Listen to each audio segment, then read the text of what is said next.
you're planning to visit your root country in Latin America for a short or long period of time, there's just one simple rule you need to follow. But before that, I need to share a story time. Tengo que contar el chisme because this is when I realized why so many people don't want to have the tourist label. So the story time takes place in Guatemala, where we decided to go paragliding. We were in Lake Atitlan, Guatemala, and the main source of transportation was small boats.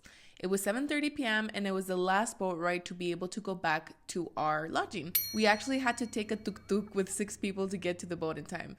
When we arrived at 7:20, the boat was already full, and when we got there were more than 30 people in the boat.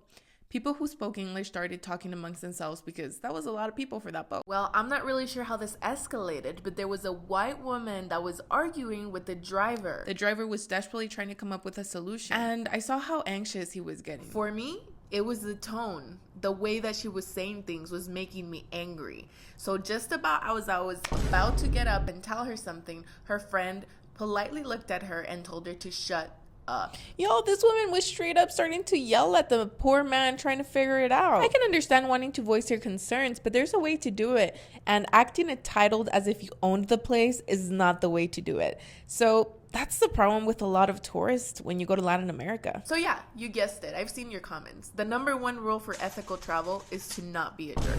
Don't act superior, don't act entitled. And don't compare it to service standards in the US.